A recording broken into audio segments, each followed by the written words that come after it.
Seja bem-vindo ao podcast do Ministério Fronteira. A mensagem que você vai ouvir foi pregada pela pastora Elaine Cruz na nossa igreja na Barra da Tijuca, no Rio de Janeiro. Nossa oração é para que você seja abençoado por essa palavra. Eu quero começar falando de paternidade, mas com algumas palavras para os filhos. Primeira coisa que é importante que a gente entenda, e ao longo da minha preleção hoje, você vai ver aí algumas fotos de pais aqui da igreja. Em primeiro momento, é importante que nós que somos filhos entendamos a importância e o privilégio que é de termos pais. Há um privilégio em termos pais.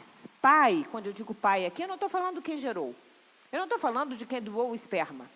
Eu estou falando de pai que exerce a função de pai. Provérbios 16:6 diz assim: os filhos dos filhos são uma coroa para os idosos. Quem são os filhos dos filhos? Os netos. Quem aqui já é avô? A Bíblia diz que os filhos dos filhos são uma coroa para os idosos. E os pais são o orgulho dos seus filhos. Seria muito bom se vocês que são filhos aprendessem a olhar para o pai de vocês, mesmo que você possa discordar de uma ou outra coisa da forma como ele vive ou que ele faz. Mas ainda assim olhar e reconhecer o esforço, a dedicação, o trabalho, o empenho, o amor, a dificuldade com que muitas vezes ele lida no seu dia a dia, e que você tenha orgulho desse pai, orgulho de poder olhar para esse homem e pensar, eu quero ser no mínimo igual a esse homem, a esse pai que eu tenho em casa. E daí mesmo, da importância da gente aprender a dar, como a Bíblia ensina, a honra devida aos nossos pais. Nós precisamos aprender a honrar os nossos pais. A Bíblia diz em Efésios 6:2 e 3, honra o teu pai e tua mãe. Este é o primeiro mandamento com promessa para que tudo te corra bem e tenhas longa vida sobre a terra. Esse é o único mandamento que já vem acoplado a ele uma promessa. Quando nós aprendemos a honrar pai e mãe, a Bíblia diz, tudo nos corre bem e a gente tem vida longa na face dessa terra.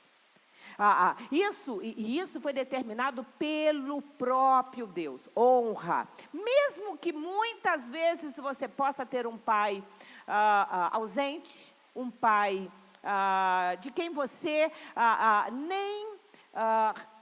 não é que você não respeite, mas que você olhe para ele e veja alguns defeitos, que você enxergue nele algumas falhas. Há pais que são ausentes, há pais que às vezes não agem como os filhos gostariam, mas ainda assim a honra, não desmerecer, não denegrir, não falar mal.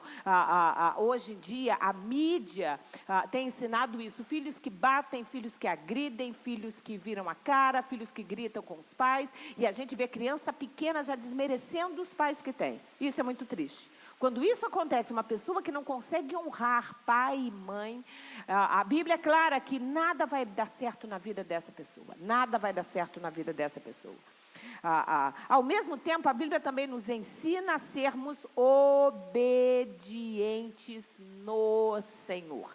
E é muito bonito a Bíblia, porque ela diz a honra é a todo tempo. A obediência é no Senhor. Para aqueles pais que conhecem a Deus, que colocam o melhor de Deus, que trazem o ensino bíblico para casa, que pedem aos filhos aquilo que a Bíblia estabelece, esses pais precisam ser obedecidos. Há pais aí fora que chamam seus filhos para juntos fumarem um baseado. Há pais aí fora que chamam seus filhos para juntos usarem maconha. Há pais aí fora que chamam seus filhos para juntos pegarem pessoas para fazer sexo ilícito e às vezes até com a mãe sendo traída junto, porque o pai vai junto. Não é? A Bíblia diz que a gente obedece se for algo que venha dentro dos padrões bíblicos. E aí a Bíblia diz, obedeça aos seus pais, vírgula, no Senhor, porque isso é justo. Provérbios 23:22 diz assim, ouça o teu pai que o gerou e não despreze a sua mãe quando ela envelhecer. Os pais vão envelhecer. As mães vão envelhecer, as gerações vão cada vez mais se tornarem distantes, mas ainda assim, a Bíblia diz, ouça o teu pai que te gerou e não despreze a sua mãe. Provérbios 6:20 diz assim, meu filho, obedeça aos mandamentos de seu pai e não abandone o ensino da sua mãe. Efésios 6:1 diz assim, filhos, obedecei a vossos pais segundo o Senhor, porque isto é justo, é o mínimo. Esse pai que labuta, que trabalha, que paga conta, que supre, que zela, que guarda, que protege, é justo. Obedecer é justo. É o mínimo que nós, filhos, podemos fazer.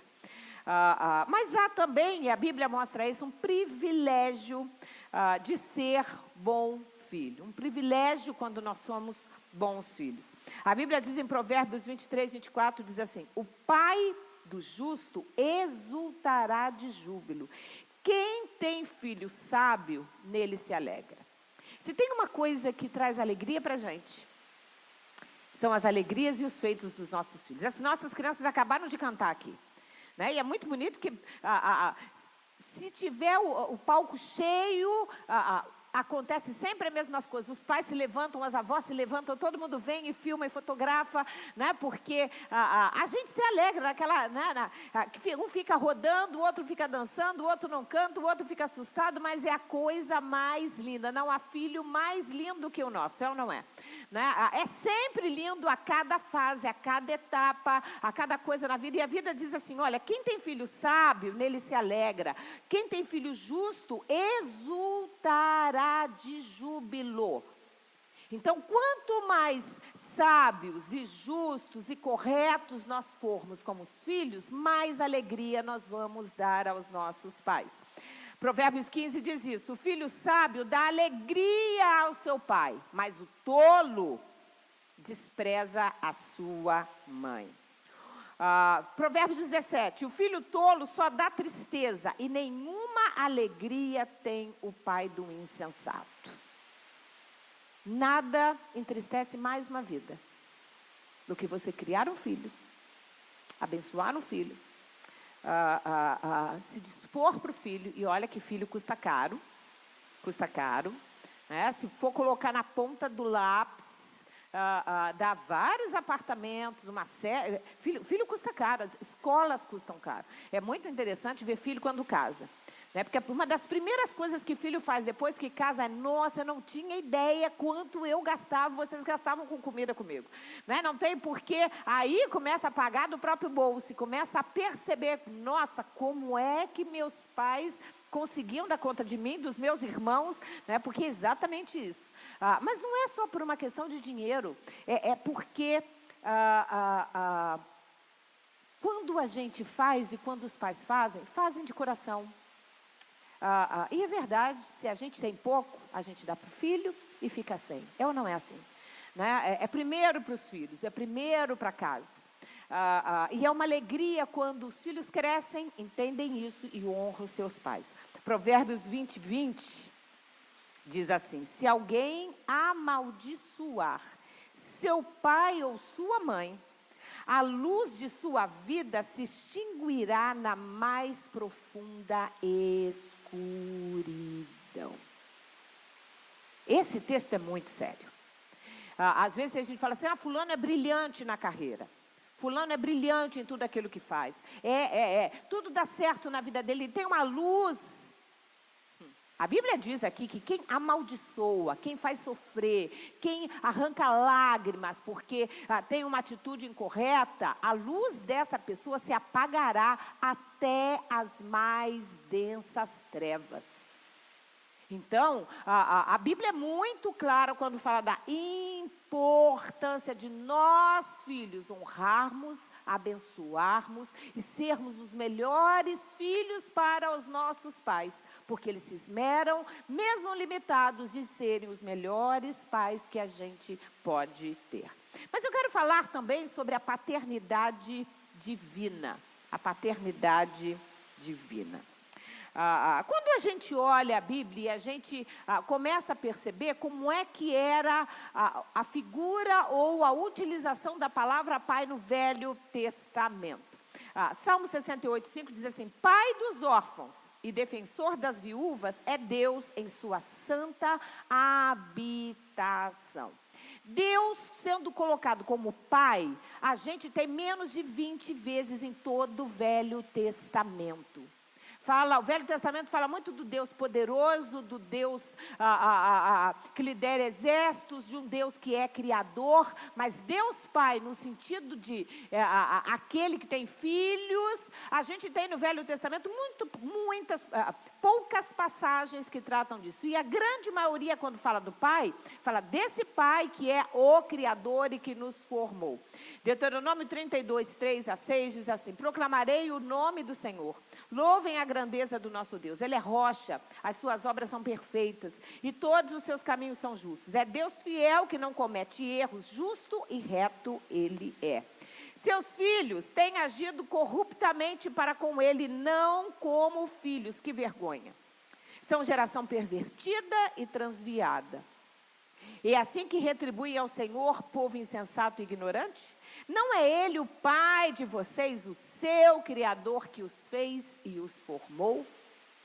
É muito interessante porque no Velho Testamento, todas as vezes que Deus aparece como pai e chama de filhos, está sempre associado ao seu povo, ao povo de Israel. No Velho Testamento, os chamados filhos do Pai ou filhos de Deus eram aqueles descendentes da nação que Deus escolheu a partir do pacto que ele fez com Abraão, que ele fez com Isaac, que ele fez com Jacó, que depois fez com Moisés. Aqueles que participavam, que serviam a Deus, que passavam a cultuar a Deus, esses sim eram chamados, especialmente aqueles israelitas. O povo hebreu era chamado de filhos de Deus.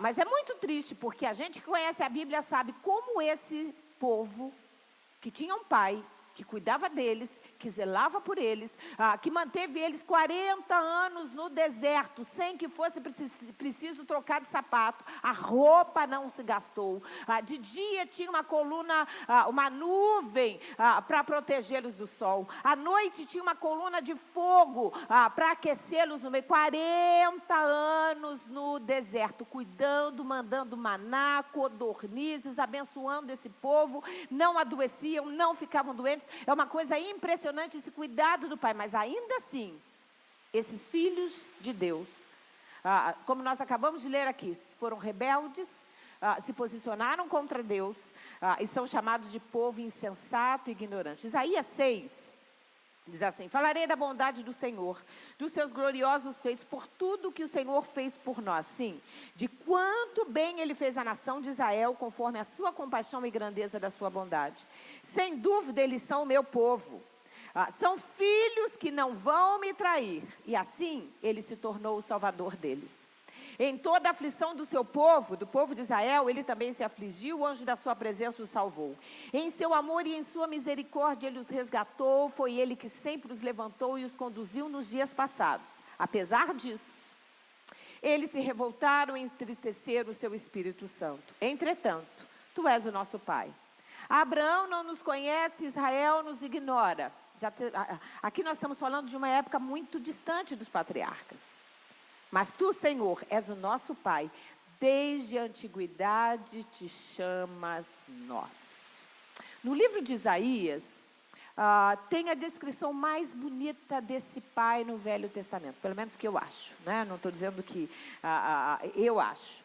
Isaías 64, versículo 8, diz assim: Senhor, Tu és o nosso Pai. Nós somos o vaso, nós somos o barro, Tu és o oleiro. Todos nós somos obra das Tuas divinas mãos, ou das Tuas mãos divinas. É lindo porque Isaías, quando fala do Pai, ele nos coloca como um barro, e Deus como esse Pai que vai nos moldando, que vai construindo a nossa vida.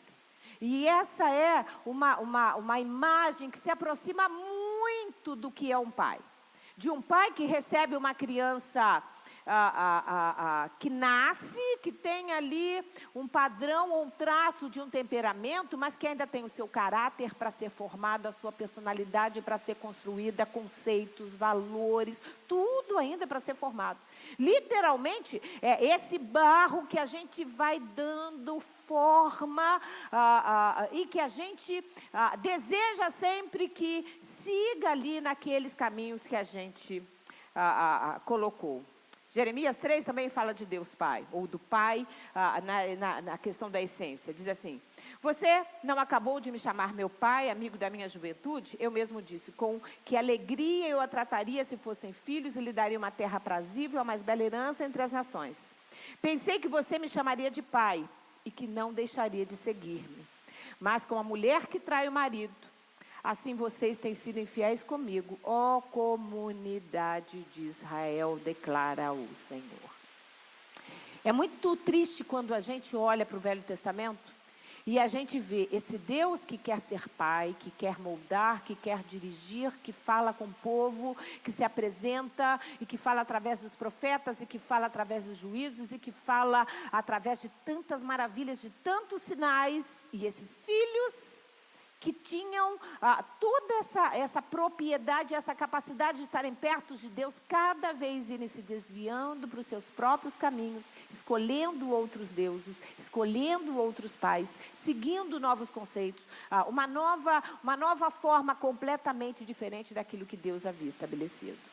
É interessante que quando a gente chega, que a gente chama da teologia dos reis ou da realeza, e aí a gente tem um Deus que, na verdade, olha para o povo tão errado, que aí pede um rei. E aí é muito bonito quando Davi se torna rei, né? E Deus fala sobre isso, e Salmo 2 reflete essa frase de Deus mais uma vez, quando Deus diz: tu és o meu filho e eu hoje te gerei. E na verdade essa palavra sobre Davi, na verdade era uma palavra profética sobre Jesus. Porque um dos títulos de Jesus era ser filho de Deus. Jesus era chamado de filho do homem, porque era 100% homem. E também era chamado de filho de Deus, filho desse pai que gera e que vai construindo em nós todas as coisas. Quando a gente vai para o Novo Testamento, é muito interessante porque o Novo Testamento apresenta uma outra forma a palavra pai. A gente já tem mais de 276 vezes a palavra pai aparecendo no Novo Testamento, muito mais do que no Velho Testamento. E quando aparece a palavra pai, não é mais no sentido do pai da nação de Israel. Não é mais no sentido de pai de um povo, de uma terra circunscrita a um local. É pai no sentido da intimidade, pai no sentido de aquele que se relaciona comigo como um pai próximo, que cuida, que zela. É um pai muito próximo e muito diferente de como os israelitas estavam acostumados a viver. O mais lindo quando a gente vê no Novo Testamento é quando, e isso foi surpreendente para os judeus, para a gente é lindo quando a gente lê Jesus chamando o seu pai de Abba Pai. E Abba Pai significa paizinho, papai. Abba era a forma como uma criança tratava o seu pai. Uma criança judia tratava o seu pai e chamava de Abba. Abba. Quando Jesus ora e quando Jesus começa a lidar com Deus, chamando de Abba, aquilo para os judeus era algo assustador. Porque, na verdade, eles reverenciavam tanto Deus, né, que eles não conseguiam entender Deus como Pai. Deus era o Criador, Todo-Poderoso, aquele que estava distante. Afinal de contas, o véu não havia sido rasgado ainda. As pessoas não tinham essa liberdade de entrar na presença de Deus e de cultuar como nós temos hoje. Então, Deus, o Pai, era um Pai distante. O pai era um pai muito ausente do cotidiano e da realidade do judeu em si. E aí vem Jesus, que começa a ser colocado como filho do homem, e que depois começa a ser chamado e se intitular de filho de Deus. E mais do que isso, chama Deus de papai. Chama Deus de paizinho. mostrando uma intimidade com o Pai que, claro, só ele tinha. Mas é muito interessante na Bíblia, porque a gente vai ler aqui 2 textos que mostram que essa mesma intimidade, essa mesma forma de tratar o nosso Pai, nós podemos ter a partir de Jesus. Porque Jesus passa de filho unigênito, e o que significa unigênito? Aquele que é único. Tá? Jesus passa de ser filho unigênito de Deus a ser filho primogênito. Jesus sempre foi unigênito de Deus e primogênito de Maria, porque Maria teve vários outros filhos. Mas a verdade é que quando a gente pensa na graça, a partir de Jesus Cristo e em Jesus Cristo, todos nós também passamos a ser chamados de filhos de Deus. Então, Jesus continua sendo o filho, passa de filho unigênito de Deus. E é muito bonito porque a partir dele nós também somos chamados de filhos de Deus. Colossenses 1, 10 a 23 diz assim: vivam de maneira digna do Senhor e para que em tudo possam agradá-lo, frutificando em toda boa obra, crescendo no conhecimento de Deus e sendo fortalecidos com todo o poder, de acordo com a força da sua glória, para que tenham toda perseverança e paciência com alegria, dando graças ao Pai, que nos tornou dignos de participar da herança dos santos no reino da luz. E aí vem um dos textos mais lindos do Novo Testamento, que diz assim: pois ele nos resgatou do domínio das trevas e nos transportou para o reino do seu Filho amado, em quem temos a redenção, a saber, o perdão dos pecados. O reino de quem? De Jesus Cristo. Ele é a imagem do Deus invisível, primogênito de toda a criação. Pois nele foram criadas todas as coisas nos céus, na terra, as visíveis e as invisíveis, sejam tronos ou soberanias, poderes ou autoridades, todas as coisas foram criadas por ele e para ele. Está falando sobre Jesus. Ele é antes de todas as coisas e nele tudo subsiste. Ele é a cabeça do corpo, que é a igreja, o princípio primogênito dentre os mortos, para que em tudo tenha supremacia. Pois foi do agrado de Deus que nele habitasse toda a plenitude, e por meio dele, de Jesus Cristo, reconciliasse consigo todas as coisas, tanto que estão na terra, quanto as que estão no céu, estabelecendo a paz pelo seu sangue derramado na cruz. Antes vocês estavam separados de Deus e em suas mentes eram inimigos por causa do mau procedimento de vocês. Mas agora, ele os reconciliou pelo corpo físico de Cristo, mediante a morte, para apresentá-los diante dele santos, inculpáveis e livres de qualquer acusação, desde que continuem alicerçados e firmes na fé, sem se afastarem da esperança do Evangelho. Quando a gente aceita Jesus, a gente sai do reino das trevas e entra no reino do Filho. A gente passa, a partir de Jesus, a entender que agora, nós que estávamos distantes, nós que estávamos em inimizade contra Deus, agora nós passamos a pertencer a Deus. João explica isso lá no capítulo 1, ele diz assim: aquele que a palavra estava no mundo, e o mundo foi feito por intermédio dele, mas o mundo não o reconheceu. Veio para o que era o seu, mas os seus não o receberam. Contudo, aos que o receberam, e quantos aqui o receberam? Aos que o receberam, então está falando para nós. Aos que creram em seu nome, deu-lhes o direito adquirido a partir da cruz do Calvário, adquirido a partir da conversão. Deu-lhes o direito de se tornarem filhos de Deus, os quais não nasceram por descendência natural, nem pela vontade da carne, nem pela vontade de homem algum, mas nasceram de Deus. Portanto, podemos chamar Deus de Pai, e melhor ainda, a Bíblia ainda diz, a gente pode chamar Deus de Papai, tal como Jesus chamava, porque nós podemos ter esse nível de intimidade com Deus. Romanos 8, 13 a 17 diz assim: se vocês viverem de acordo com a carne, morrerão.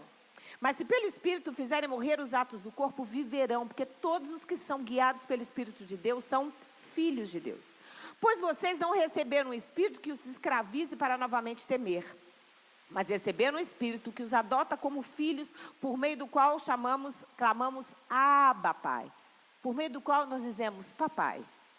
O próprio Espírito testifica com o nosso espírito que somos filhos de Deus. Gálatas 4 diz a mesma coisa.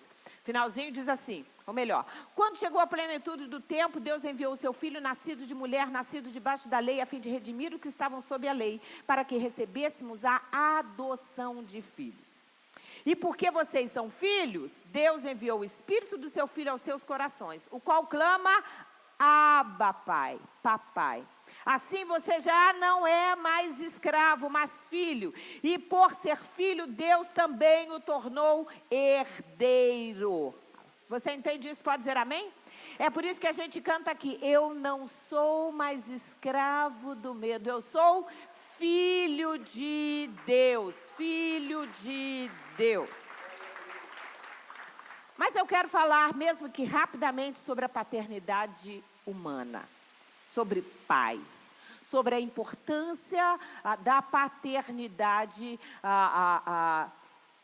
e, acima de tudo, 5 pontos importantes e cruciais que nós precisamos exercer na paternidade. E hoje a gente está falando mais para pais.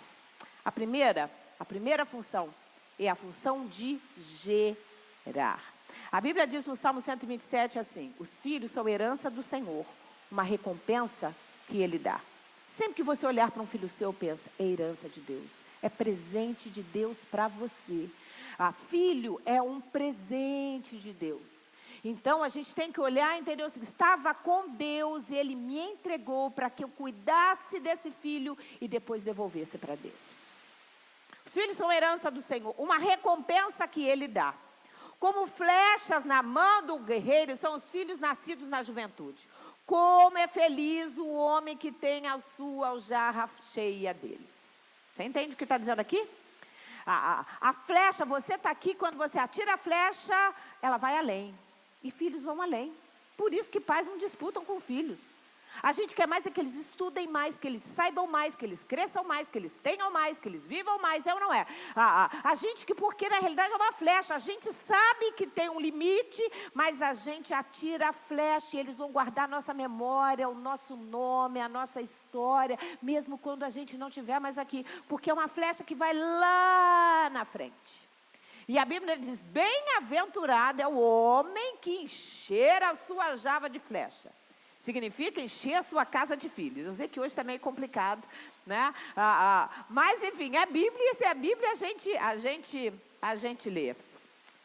Mas eu gosto, quando fala de gerar, preste atenção. Quando a Bíblia fala e quando a gente fala aqui da função de gerar, eu não estou falando só de dar um espermatozoide para fecundação. O filho é gerado dentro da gente. É como Jesus disse, você é meu filho, como Deus disse, você é meu filho e eu te gerei. Porque a paternidade é gerada internamente. É muito interessante que a mulher, ela engravida. Né? O filho vai crescendo dentro dela, depois começa a se mexer e o sentimento de estar gerando é maior.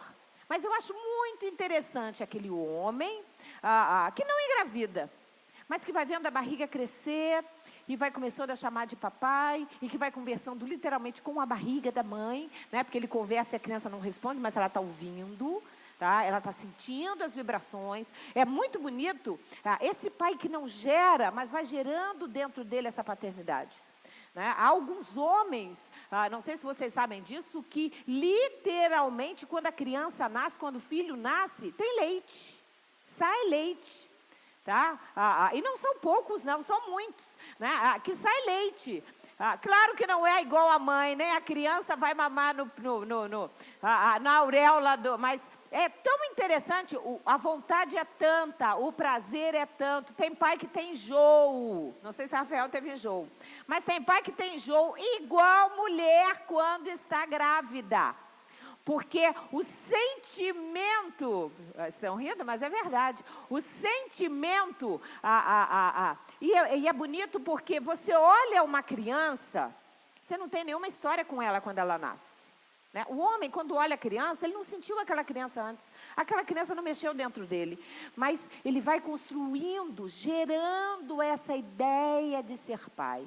E aí olha para aquela criança, eu acredito que todos vocês que são pais já pensaram nisso, meu Deus, e agora? O primeiro filho, Né? Você olha para aquela criança e fica pensando, o que eu vou fazer? Né? E aí se tosse, e aí se espirra, e se engasga, e se fica doente. É sempre uma preocupação. Só que essa preocupação não passa. Porque o filho vai crescendo, as preocupações são outras.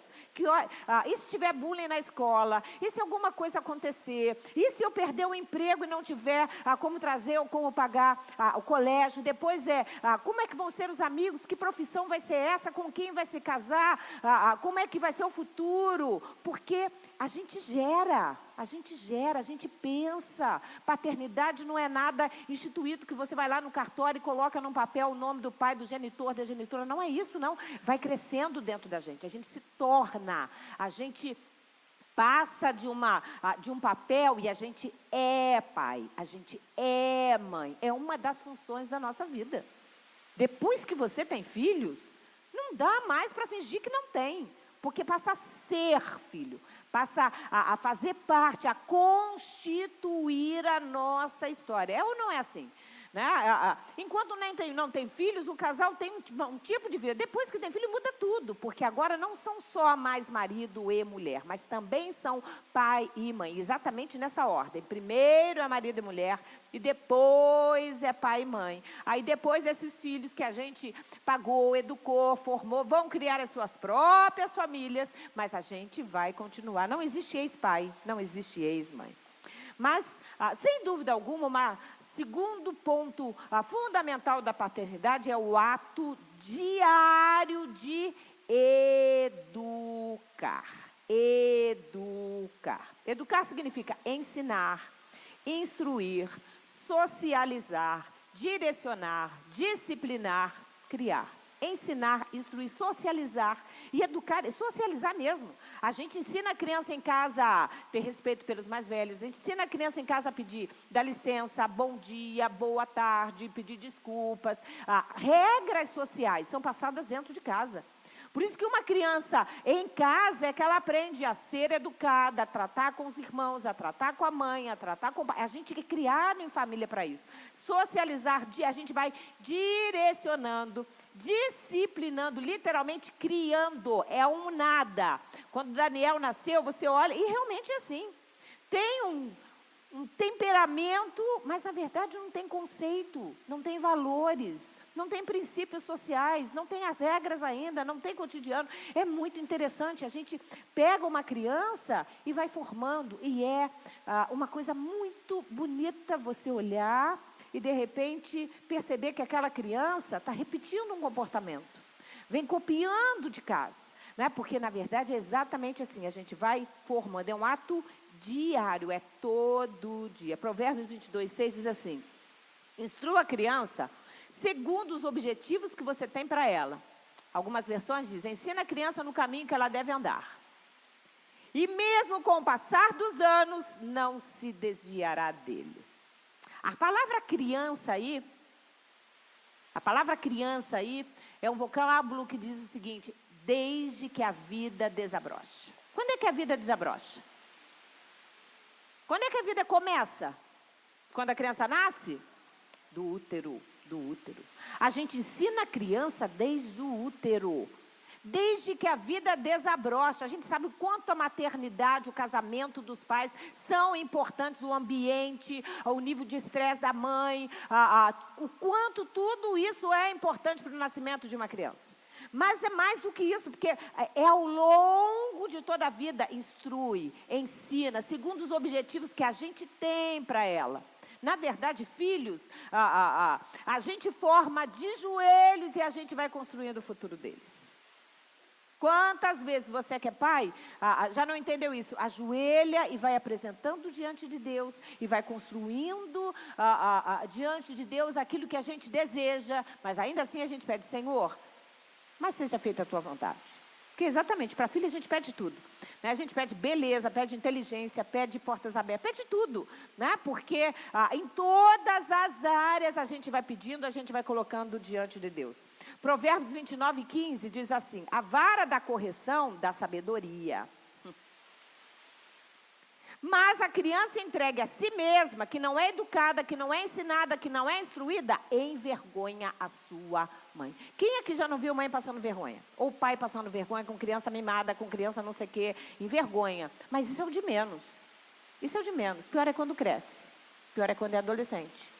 E coloca fogo nos outros, né? E tem atitudes precipitadas, acaba tendo comportamentos desviantes, se envolvendo com quem não precisa se envolver. É muito triste, é muito triste.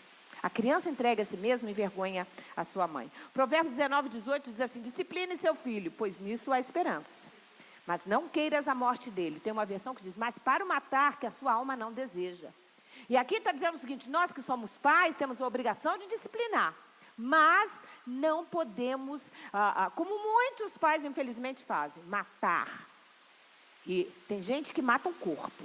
Infelizmente a gente tem vivido dias onde a gente tem visto pais espancando, e eu já vi tantas situações difíceis no meu cotidiano como psicóloga. De crianças com a cabeça aberta, de crianças que perderam massa encefálica de tanto que o pai bateu com a cabeça na parede, de situações tão difíceis, de pais que desejam matar, que matam com a língua, que denigrem a imagem do filho, que diminuem. É muito triste isso. A Bíblia diz: olha, disciplina, mas para matar, para destruir, que a sua alma não deseja. Provérbios 13 diz assim: quem se negar a castigar seu filho, não o ama. Quem o ama não hesita em discipliná-lo. Meu filho, não despreze a disciplina do Senhor, nem se magoe com a sua repreensão, pois o Senhor disciplina a quem ama, assim como o pai faz ao filho quem deseja o bem. Há um texto de Hebreus 12, que é muito lindo, que fala sobre disciplina. Que diz assim: suportem as dificuldades, recebam-as como disciplina. Deus os trata como filhos, pois qual o filho que não é disciplinado pelo seu pai? Se vocês não são disciplinados e a disciplina é para todos os filhos, então vocês não são filhos legítimos, mas sim ilegítimos. É muito bonito isso aqui, porque está falando o seguinte: suportem as dificuldades da vida. Não são coisas que Deus manda, não. A Bíblia não diz que Deus fica mandando coisa ruim para a gente de jeito nenhum, mas a vida, o cotidiano, lidar com pessoas, todas essas questões da vida para nós são uma forma de nós sermos disciplinados. E esse texto vai seguindo, dizendo que a disciplina, que no início não parece uma coisa boa, na realidade é um exercício para a nossa santidade. Então, é muito interessante porque a gente vai sendo exercitado na nossa vida com Deus a partir das situações que vão acontecendo com a gente. E isso a gente precisa enxergar como uma forma da gente ter a disciplina necessária para alcançar a nossa salvação em Deus. Por isso que Deus permite que algumas coisas nos aconteçam, para que a gente, a partir disso, seja disciplinado assim como o pai disciplina o seu filho. Mas uma das funções da paternidade também é a função de formar e evangelizar. Quando a gente fala de formação, a formação básica da personalidade, do caráter de uma criança está quase que fechada aos 8 anos de idade. Aí a gente tem uma segunda formação que a gente chama da formação da individualidade. Quando você amarra os princípios e os valores. E as mulheres, como são mais maduras um pouquinho do que os homens, as mulheres fecham essa segunda formação em torno dos 23 anos e os homens em torno dos 25, 26 anos. Aí a gente tem a formação moral. E essa é para a vida toda. Para a vida toda. Então, na verdade, a nossa função de pais é para a vida toda. É para a vida toda. E a gente precisa entender que, como pais, nós fazemos e precisamos entender que nós temos essa função. A evangelização precisa começar dentro da nossa casa. Nós somos a Bíblia que os nossos filhos vão ler todos os dias. Todos os dias. Não adianta a gente colocar uma Bíblia na cabeceira, não adianta a gente trazer para a igreja e a gente ser uma outra Bíblia dentro de casa. Você está entendendo o que eu estou falando? Nós somos lidos. A Bíblia diz que nós somos uma carta aberta. Então, na verdade, a minha mãe e o meu pai foram as Bíblias que eu sempre li. Hoje eu tenho convicção que os meus filhos estão lendo a minha vida, porque exatamente assim, nós somos a Bíblia que os nossos filhos leem. Você é a Bíblia que os seus amigos leem. Porque, na verdade, muito antes de conhecer a palavra de Deus, eles leem a gente. As nossas atitudes, o nosso comportamento, as nossas ações, nós somos a Bíblia lida. Algumas reflexões sobre essa função de formar. Efésios 6, pais, não irritem seus filhos, antes criem-nos segundo a instrução e conselho do Senhor.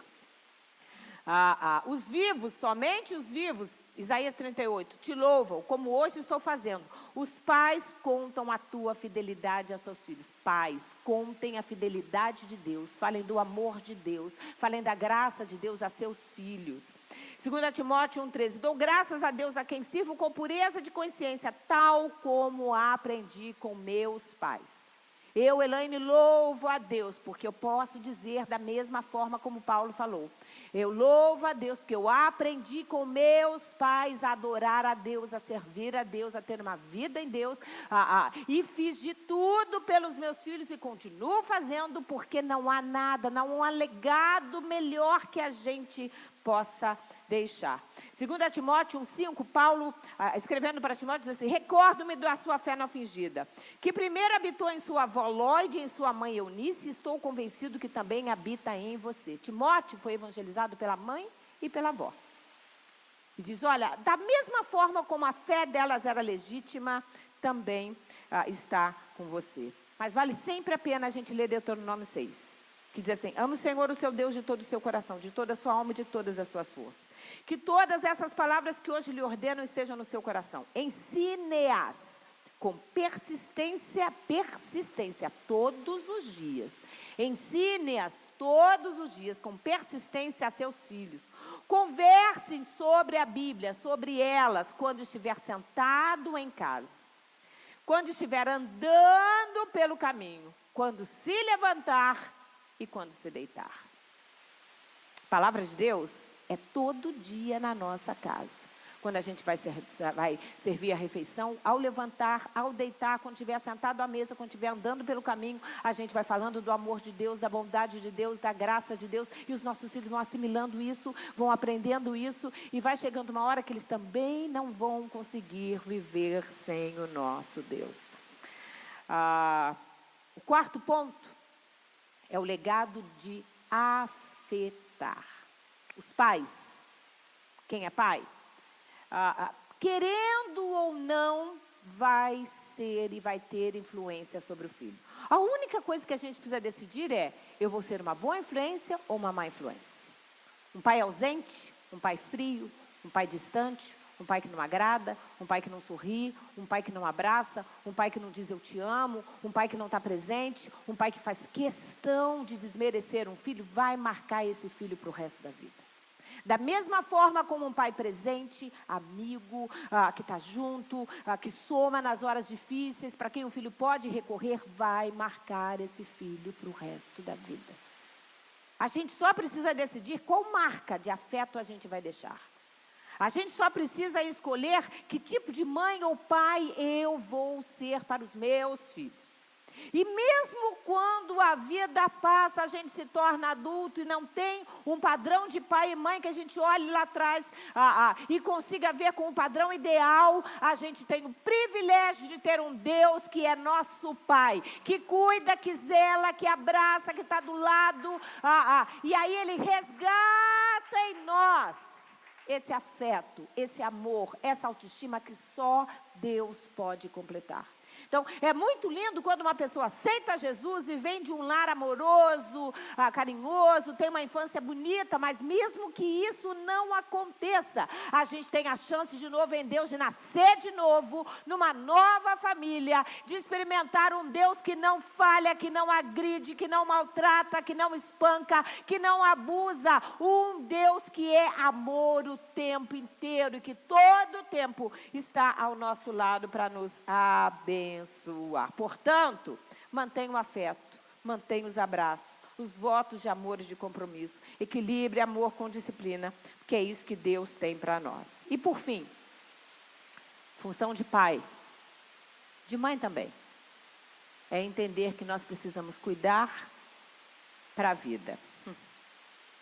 Salmo 103, 13 e 14 diz assim, como um pai tem compaixão de seus filhos, assim o Senhor tem compaixão dos que o temem, que são filhos dele, pois ele sabe que somos formados e lembra-se que somos pó. Sabe o que é muito bonito com Deus? Os nossos pais vivenciaram muita coisa da nossa infância e da nossa vida até agora. Tem gente que já perdeu o pai, tem gente que já perdeu a mãe. Mas a gente tem um pai, que é Deus, que conhece a gente desde antes da gente nascer. Que, como diz o Salmo 139, costurou a gente no ventre da nossa mãe. E que mesmo naqueles momentos que você estava vivendo, que parecia que não tinha ninguém, naqueles momentos em que a mãe era ausente, o pai era frio, seus irmãos faziam bullying, em que você era machucado, ferido, isolado, morou na rua, não importa. A gente tem um pai que sempre cuidou de você. Ele sabe do que você é formado, ele sabe toda a história, ele sabe dos seus sentimentos, ele sabe das marcas que você traz, ele conhece cada arranhão que você tem, ele sabe qual foi o da bicicleta, qual foi o de uma surra, ele conhece tudo, ele sabe tudo. É um pai que nunca tirou os olhos da gente. É um pai que zela pela gente o tempo inteiro. É um pai que aonde você estiver no mundo, está olhando você, está vendo você. Isso é muito lindo quando a gente fala do Evangelho. É muito lindo a gente entender que nós não estamos sozinhos. É muito lindo a gente saber que, assim, se um pai falha, se um pai deixa a gente cair, se um pai, mesmo sem querer, usa uma expressão mais alta, ou usa um tom de voz mais duro, e mesmo aqueles que intencionalmente machucam, não importa. A Bíblia diz que mesmo que uma mãe se esqueça do seu filho, eu não me esquecerei de ti. Deus nunca é ausente, nunca vai embora, nunca abandona. O Deus Pai está sempre presente, sempre ama, sempre está junto. Salmo 128, para nós encerrarmos, diz assim: como é feliz quem teme ao Senhor, quem anda em seus caminhos. Você comerá do fruto do seu trabalho, será feliz e próspero. Sua mulher será como a videira frutífera em sua casa. Videira fala de alegria, de festa, celebração. E os seus filhos serão como brotos de oliveira ao redor da sua mesa. Azeite fala de remédio, fala de unguento, fala de unção. Que esse salmo se cumpra na sua vida. Que a sua casa seja uma casa alegre, feliz e abençoada. E que os seus filhos sempre tragam bálsamo para você. Sempre tragam alento para você. Sabe, que olhar para os seus filhos seja um doce remédio para acalentar o seu coração, para alegrar a sua vida. Porque é abençoado o homem que teme ao Senhor. Nós temos um pai. E nós vamos poder abraçar esse pai lá nos céus. Mas sabe o que é muito bonito? Nos céus, você vai reconhecer seus filhos. Os filhos vão reconhecer seus pais. Portanto, faça de tudo. Deus sabe como eu sinto saudade dos meus filhos. Especialmente num dia como esse, eles ligaram várias vezes. É difícil. Deus sabe quanto eu sinto saudade deles. É muito difícil ficar longe. Mas sabe qual é a minha alegria? Eu vou passar a eternidade inteira do lado deles em nome de Jesus. Isso é o que eu oro todos os dias. Muito triste você ter filhos, criar, gerar, cuidar. E de repente a eternidade, eles não estarem do seu lado. Portanto, se você quer pai e mãe, faça de tudo para manter o afeto, para evangelizar, para trazer seus filhos para a igreja, para mantê-los diante de Deus. Eu e a minha casa serviremos ao Senhor, é uma decisão nossa, Nada é mais importante, nem um dinheiro, nem um casamento, nem uma mansão, nada é mais importante do que ter toda a nossa casa servindo a Deus. A distância vai chegar, os filhos vão casar, a vida vai mudar, mas vai ser muito gostoso a gente chegar no céu e olhar para os nossos filhos, os filhos olharem para os seus pais e saberem assim: nossa, nós vivemos tanta coisa bonita lá na terra e vamos ver a eternidade inteira juntos. Você crê nisso? Pode dizer amém?